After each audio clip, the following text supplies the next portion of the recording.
ফুটপাত hawker উচ্ছেদ নিয়ে ত্রিপুরা ফুটপাত hawker সংগ্রাম সমিতির সাংবাদিক সম্মেলন। আগরতলা পৌর নিগমের পক্ষ থেকে ফুটপাত দখলদারীদের উচ্ছেদ নিয়ে প্রতিক্রিয়া।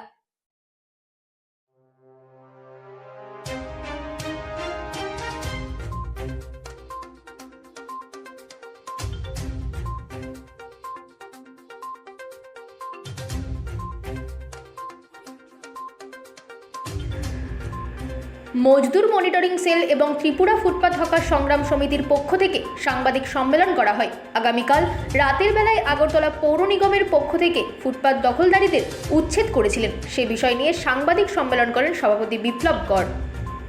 Bureau report, রাতদিন news network.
যে অন্যান্য রাজ্যে হকারদের যদি রাতে দোকানটা নিয়ে যেতে হয়, পরের দিন সকালবেলা তার কর্মসংস্থানে যদি নিয়ে আসতে হয়, আমরা তো সেই জন্য প্রিপেয়ার তৈরি হচ্ছিলাম।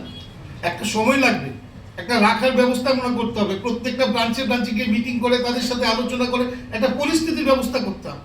একটা সংগঠন এই রাজ্যে আছে, আমরা দীর্ঘদিন ধরে এই রাজ্যের রিপ্রেজেন্টেটিভ হিসেবে কাজ করি। আমাদেরকে অপমান করা হয়েছে কালকের এই ঘটনায়। আজকে মানুষের মুখে আমাদের সত্যি আজকে মানুষের কান্নায় আমরা দেখতে পেয়ে আমাদের খুব বুকে ফেটে যাচ্ছে, কষ্ট হচ্ছে, কারণ দীর্ঘদিন ধরে তাদেরকে পরিবার নিয়ে তাদেরকে নিয়ে আগলে আছে।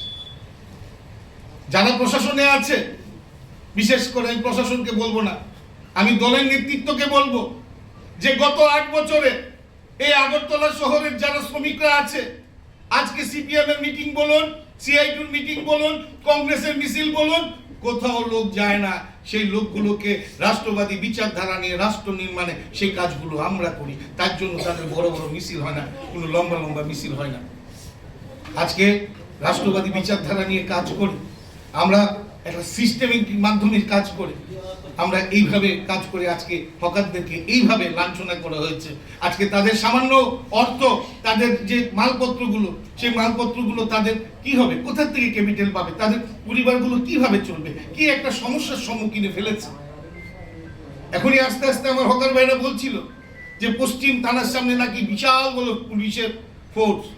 আরে আমরা রাস্তায় নামবো না, আমরা বোকা না, আমরা রাষ্ট্রবাদী বিচারধারা চলি। আমরা এই রাষ্ট্র নির্মাণে, বিশেষ করে রাষ্ট্রবাদী সরকার আনার ক্ষেত্রে আমাদের ভূমিকা, বিগত বামফ্রন্টকে সরকারকে উৎখাত করার লক্ষ্যে আমরা কাজ করেছি। আমরা সরকারের বিরুদ্ধে কেন যাব? সরকার আমাদের, একজন দুজন ব্যক্তি ভুল করবে তাদের জন্য আমরা সরকারের বিরুদ্ধে যাব? আমরা এত বোকা নই। এই সরকারটা অনেক কষ্ট করে এনেছি, তার মধ্যে আমাদেরও ভূমিকা আছে, ভুলে গেলে হবে না। প্রত্যেকটা ভূমিকা বলে দিতে পারবো আমাদের হকার এবং আমাদের কি ভূমিকা করেছি এই রাজ্যে এই 8 বছরে, ভুলে গেলে হবে না। 2018 আগে আমরা কতগুলো কি কাজ করতে হয়েছে, সেই কাজগুলো আমরা পরবর্তী সময়ে প্রকাশ্য করব পরবর্তী সময়ে। কিন্তু আজকে যারাই কাজটা করিয়েছেন এই রাতের অন্ধকারে, তার ফলটা কি হবে আমি জানি না। তবে এই হকারদের তাদের পরিবার নিয়ে কোথায় যাবে, কি খাবে, কি চলবে? আজকে তাদের এই ট্রলিগুলো অনেক কষ্ট করে 25,000 30,000 টাকা করে বানায়, সেইগুলোকে একটা জেসিবির মাধ্যমে সেগুলোকে ভেঙে চুরে চুরমার করে দিয়েছে। আজকে যদি অবৈধ হতো আমি কোনো বক্তব্য ছিল না, গত 8 বছর আমার কোনো বক্তব্য ছিল না। আপনি শকুন্তলা রোডে যান, গিয়ে দেখুন শকুন্তলা রোডে ফুলের দোকানগুলো রাস্তা অবধি চলে এসছে। তারা আমাদের সংগঠনের নয়, আমি আগে বলেছি, আজকেও বলছি, তারা আমাদের সংগঠনের নয়। দোকানদার গিয়ে দেখুন সামনে তারা রেলি দিয়ে পুরো কাপড় কি কাপড় দুনিয়া ছড়িয়ে আছে, নাম কার? হকার। কিন্তু গিয়ে দেখবেন শকুন্তলা রোডে লাইসেন্স প্রাপ্ত 40 থেকে 45 জন। আজকে বটতলার পরিবেশ কি পরিবেশ ছিল, বটতলায় শিব মন্দিরের আশপাশ কি অবস্থায় ছিল, বটতলার চারিদিকে কি অবস্থা ছিল, আজকে সেই জায়গাগুলো আমরা পরিবর্তন করেছি।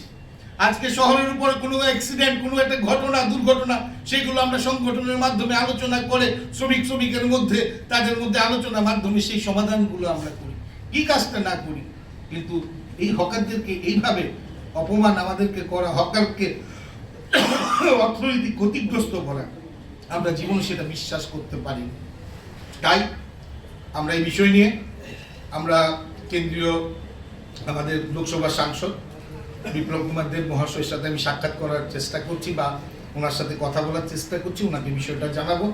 আমরা সারা অল ওভার ইন্ডিয়াতে আমাদের একটা সংগঠন আছে নাজবি, সেই নাজবিরও সদস্য আমরা, সেটা আমরা জাতীয় স্তরে নিয়ে যাব বিষয়টা, এবং সেটা কেন্দ্রীয় নেতৃত্বের কাছে আমরা জানানোর ব্যবস্থাপনা করব। কারণ কার স্বার্থে এটা করা, সব থেকে বড় হচ্ছে এই হকারগুলো কে, এই হকারগুলো কি আমার রাজ্যের বাইরে?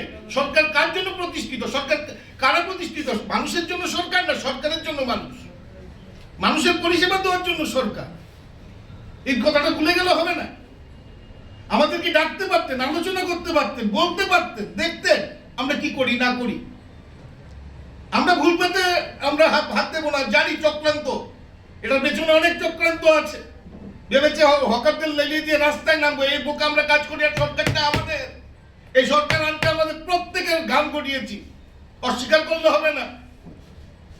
আজকে কথাগুলো বলছি, বাধ্য হয়েছি। এইভাবে একটা শ্রমিক সংগঠনকে দিনের পর দিন অপমান করা, শ্রমিক নেতৃত্বদেরকে অপমান করা, এটা সঠিক নয়। তাই পার্টি নেতৃত্বদের কাছে সেই বিষয়টা আপনাদের মাধ্যমে রাজ্যবাসীর কাছে, এই রাজ্যের অসংগঠিত শ্রমিক এবং কর্মচারী মহল, বুদ্ধিজীবী, শুভবুদ্ধি সম্পূর্ণ মানুষ, প্রত্যেকের কাছে বিষয়টা তুলে ধরেছি।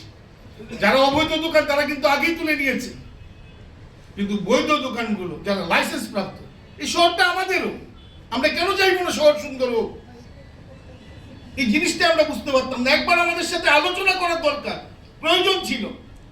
এই হকার নিয়ে 18 বছর লাইফ সংগ্রাম করেছি।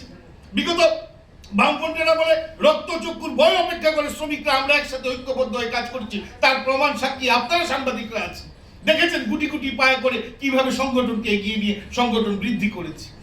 সারা রাজ্যে, বিশেষ করে আগরতলা শহরে central zone, east zone, south zone সব মিলিয়ে প্রায় 3700 সামথিং, অর্থাৎ 3700 সামথিং হকার আছে। তার মধ্যে অনেক হকার অন্য লাইনেও চলে গেছে, কিন্তু বাকিগুলো অবৈধ। কিন্তু এগুলো নিয়ে আজকে যদি টাউন বিল্ডিং কমিটির মাধ্যমে করতো, তাহলে আজকে এই পরিস্থিতি করতে হয়। যাই হোক, সেটা আপনাদের মাধ্যমে আমি অনেকগুলো কথা বলেছি, বাধ্য হয়েছি। কারণ পেটে যখন মানুষের ভাত থাকবে না, ঘরে গিয়ে যখন সন্তানের মুখে খাওয়া থাকবে না, তখন কেউ মাথা ঠিক থাকবে না। আজকে যদি রাজ্যে কর্মসংস্থানের ব্যবস্থা থাকতো, তাহলে কোনো প্রবলেম ছিল না। আজকে মানুষ কখন ফুটপাতে না, যখন তার পরিবার বাঁচাবার তাগিদে, তার ছেলে মেয়ের মুখে খাবার দিতে, তার পিতা মাতার কাছে খাবার দিতে, সংসার পরিচালনা করতে গিয়ে মানুষ যখন সর্বহারা, তখন রাস্তায় নেমে 2 পয়সা রোজগারের জন্য। কেউ ভদ্রভাবে নামতে চায় না। আর হকারদেরকে এইভাবে লাঞ্ছিত করা ঠিক না। ওরা লাইসেন্স প্রাপ্ত, 2014 স্ট্রিট ভেন্ডার অ্যাক্ট আইন অনুসারে তারা প্রত্যেকে লাইসেন্স প্রাপ্ত। তাই আমরা আমাদের মতো ইনিশিয়েটিভ নেব। আমরা এমন কোনো কাজ করব না যেটা সরকার বিরুদ্ধে, সরকার আমাদেরকে বিরোধী বলে আখ্যায়িত করতে পারবে। কারণ এটার মধ্যে আমরা বুঝতে পারছি চক্রান্ত, এবং এই চক্রান্তের পেছনে আমি নিজে বুঝতে পারছি। কারণ এটা আমি এখন প্রকাশ করব না, সময়ে প্রকাশ করব। তবে আপনাদের মাধ্যমে সবাইকে জানানো সেটা আমাদের কর্তব্য, এবং এই যে ক্ষতিপূরণ, সেই ক্ষতিপূরণটা কে দেবে সেই প্রশ্নটা আমরা রাখবো। এবং প্রয়োজনে আগামী দিন আরেকটা আমরা ইনিশিয়েটিভ নেব, কিন্তু আমরা এমন কোনো কাজ করব না সরকার বিরোধী। কারণ সরকারের মধ্যে থেকে যারা আমাদেরকে ক্ষতি করার চেষ্টা করছে, আমরা সেটা উপলব্ধি করতে পারছি কারা করছে না করছে। কিন্তু আমি বলেছি টাউন বেন্ডিং এর কথা। টাউন বেন্ডিং এর মধ্যে আমি একটা গুরুত্বপূর্ণ দায়িত্বে আছি। যে কোনো শহরে আপনি যান, যে টাউন বেন্ডিং কমিটির মাধ্যমে পরিচালিত হয়, হকার ভেন্ডারদের পরিচালিত করা হয়। কিন্তু আমি টাউন বেন্ডিং কমিটির কথা বলা হয়েছে, যেখানে মেয়র সাহেব নিজে বলেছেন যে যাদের লাইসেন্স আছে, যাদের 6 ফুট বাই 4 ফুট দোকান, যাদের চাকা ঠিক থাকবে, যাদের চাকা মুভমেন্ট করা যাবে, তাদেরকে উচ্ছেদ করবে না। তারপর কেন মেয়রের কথা শোনা, এই কথা বলা সত্ত্বেও কেন লাইসেন্স প্রাপ্ত হকারদের রাতের অন্ধকারে কেন তাদের গাড়িগুলো তোলা হয়েছে? তার মানে মেয়রের কথা অমান্য করা হয়েছে। 100% অমান্য করা হয়েছে। আপনারা প্রেস মিটে ছিলেন, আপনারা বলতে পারেন মেয়র সাহেব কি বলেছে।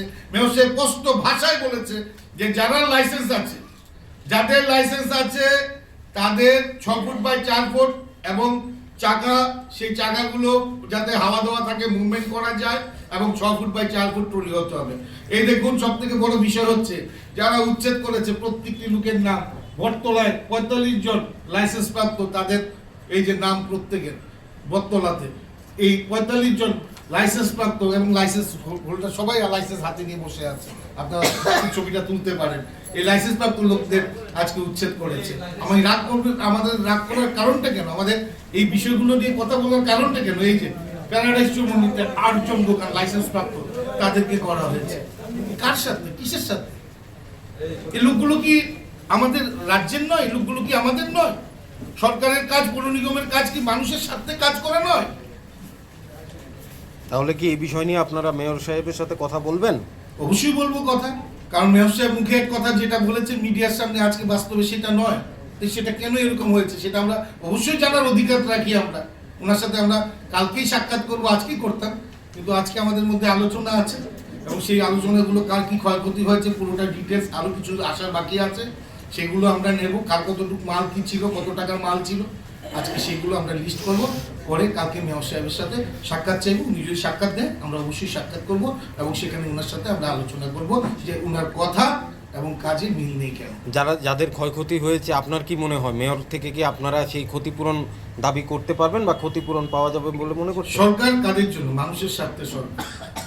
আজকে যারা দোকান দিয়েছে তাদের সামান্য কষ্টের পয়সা দিয়ে 5,000 10,000 টাকা তাদের ক্যাপিটাল, সেই 10,000 5,000 টাকা ক্যাপিটাল যদি তারা সেখানে নষ্ট করে দেয় এবং টলিগুলো নষ্ট করে নিয়ে, টলিগুলো নিয়ে ভেঙে চুরমার করে দিয়েছে, সেই টলিগুলো এনে ঠিক করা এবং আবার নতুন ক্যাপিটাল নিয়ে তারা ব্যবসায় যাওয়া, আজকে এই অবস্থাতে সংসার পরিচালনা করবে না মানুষের ঋণ শোধ করবে। আজকে এতগুলো লোক তাদের অর্থ রোজগারের পরিস্থিতি হয়ে কষ্ট হয়ে দাঁড়িয়েছে। এটা সিস্টেমেটিকের মাধ্যমে করতে হয়। একটা জিনিস চালু করা মানে এরকম নয় তড়িঘড়ি, একটা সিস্টেমের মধ্যে সাজিয়ে গুছিয়ে। আজকে বারবার বলছি, টাউন বেন্ডিং কমিটি হলে আজকে এই সমস্যাগুলো হতো না।